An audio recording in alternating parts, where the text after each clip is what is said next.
Hey guys, Tyler coming at you from Fishing for Crits. Glad to have you on board. Can't wait to show you this cool multi-class that I put together. I actually got a recommendation from a friend. This one comes from my buddy Harris. It's really broken, and I'm almost certain that this will absolutely ruffle your DM's jimmies. Okay? They're not gonna like this. So the way that this multi-class is gonna work is we're going to take 3 levels into Gloomstalker Ranger. We're going to take another 3 levels into Assassin Rogue. And then we're going to take 14 levels into Shadow Monk. And this specific build is going to be the build where we're never going to be seen. Like, ever. And I'm going to show you why and how. We're going to take our first level in Ranger. This is going to get us a D10 hit die. We're also going to get proficiency in Strength and Dexterity. And we get 3 skills to choose from with our Ranger. Now I know we get 4 with Rogue, starting out at level 1, but we're also going to pick one up when we go multi-class into Rogue. We're going to want the bonus action that Rogue gives us, and we're also going to want the expertise. So we're going to get expertise, sneak attack. So at first level, we get our skill proficiencies. We're going to clearly take stealth. That's going to be really important. The other one is up to you. Okay, so starting out, we're going to get short swords, 2 simple melee weapons. We're just going to be getting a rapier. That's going to be the big thing. We just need to get a rapier at some point because that's going to be a D8 and it's also finesse, so it's going to work with our rogue very well. Go 1 level in Ranger is my suggestion, followed by 3 in Assassin Rogue. That's going to complete our roguish archetype. It's going to give us 2d6 on our sneak attack. And then we're going to go with Ranger. Now, I'm not 100% sure if this fighting style applies, but I know the new Tasha's fighting styles give you, there's one called unarmored fighting. It allows you to do a d6 with your unarmed attack, and then a d8 if you're doing like this sort of thing. So we're going to need that because that's going to give us consistent d8s for our flurry of blow. Then we also get spell casting. The only spell that's really important here is the first level Hunter's Mark. It's going to be able to help us produce a ton of damage later. And then Gloomstalker. So let's go take a look at Gloomstalker and see what we get. So the spells really aren't that important here. Disguise Self doesn't really matter. Dread Ambusher is the big thing. So we get a bonus to our initiative equal to our wisdom, which works with Assassin Rogue, as I'll show you later. And then at the start of each of your turn, your walking speed increases by 10, not relevant. But when you take an attack action on your turn, you can make 1 additional weapon attack as part of that action. And if it hits, they take an extra 1d8 damage. So it's fantastic. Umbral Sight. So we get Dark Vision, which is cool if we don't have it, if we're going Variant Human to get like a feat or something. But you're also adept at evading creatures that rely on dark vision. While in darkness, you are invisible to any creature that relies on dark vision to see you in that darkness. So as long as you're in darkness, you are basically gone. Just completely gone. DM is not gonna like you for this because it says you're just invisible. So that's part 1 of the become invisible and make your DM hate you aspect. Assassinate is what we're looking for though. So you have advantage on attack rolls against a creature that hasn't taken a turn combat yet. That's going to be pretty good. And then also in addition, any hit you score against a creature that is surprised is a critical hit. So we're going to combine this with a Gloomstalker so that we have a bonus to our initiative. So we're going to go first. And then we are going to crit. And this is going to output some massive damage later. But let me show you what we get with Monk first. So after we have sort of put our levels into Rogue to get our cunning action so we can reliably hide as a bonus action and then come out of the shadows and do a ton of damage with our action, we are going to get our Monk started. So with Monk, we are going to get our martial arts, and this is why I say we need to get the unarmed attack. unarmed fighting style. We need to get the unarmed fighting style because our martial arts die is only a D4. But our flurry of blows is unarmed attacks. And we need to get this to a D8, which is what it's going to allow us to do. More damage is better. So, we get our unarmored defense. Now we don't have to wear armor, which is great. We get a bonus to our movement speed. And yeah, we're going up to 14th level, so we're going to get a plus 25 at some point with this. Big one here, though, is just getting Stunning Strike, because that's really good almost always.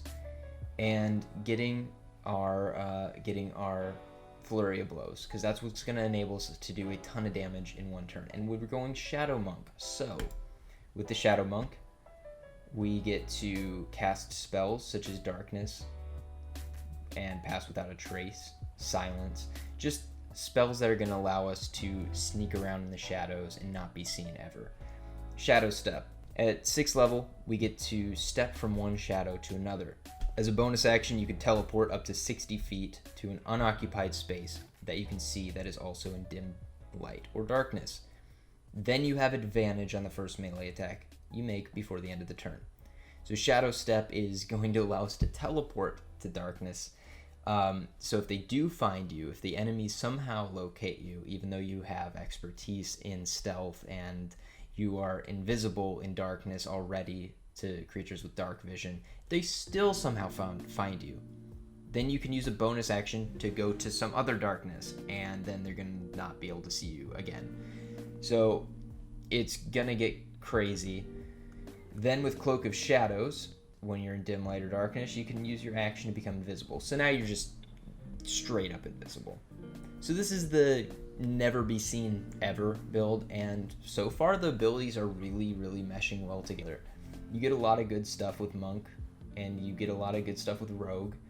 Gloomstalker, yeah, Ranger's kind of a weak class, but this subclass helps us get that extra attack in the first round of combat.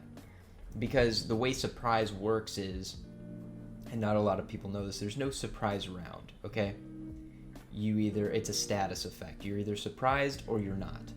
So everyone rolls initiative, and even if you get the jump on enemies, they could be surprised, but they could still go first. It's one of the rules. I know it's confusing, but it's a thing. So you got to keep that in consideration. Most DMs aren't going to do this. Most are just going to let you go first, and then like as a surprise round. But that's how it's actually ruled. So keep that in mind. And I'm going to show you just how much damage we can do. And then also, I remember I said Hunter's Mark is important. So we're going to go take a look at that really quick too. So let me actually pull up the dice rolling app that I have here. All right, so I pulled up the dice rolling app here, and I know it seems like a lot of dice. And I'll show you exactly how I got to these numbers. So if we surprise a creature, we're critting on every attack that we make that turn. So these are already doubled values. Consider that we are using a rapier, and we're using our unarmed attacks for our bonus action. So every single one of our attacks, whether it's the rapier or the unarmored attack, is going to be a D8. So we have 5 attacks, so that gets us to 10 D8s, and then the additional 2 come from Gloomstalker. Its ability is if your first attack gets an additional D8, so we're doubling that as well, because we're doubling all dice, because we're critting on everything. So that's 12 D8s there. So now the 4 D6s, it comes from our sneak attack. So since we're using a finesse weapon, our rapier, we're going to crit on that, so we're going to get 4 instead of our 2. And then we have 10 more D6s, and this is where Hunter's Mark comes into play. We have 5 attacks. It says when you mark a target, each attack does 1d6 extra, and we are doing that 5 times, and all of them are crits, again, because we're assassinating. We are getting the surprise, and then we're going to assassinate something. So that is going to bring us to 10 d6s. So we got 14 d6s and 12 d8s to work with. Now let's roll this out. and I'll tell you if I got... Yeah, so that's a really good roll. 119 damage. Now consider this too. You are going to be probably at a 20 in dexterity by the end of all this, hopefully.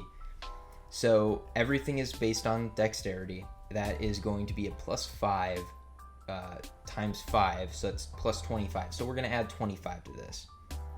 So we're going to be just shy of 150 damage in one turn at the beginning of combat. I'm going to pull up the ability spread here. Again, if you are rolling dice, you're probably going to get better numbers than what I have up here, but we're just going to go with the normal spread.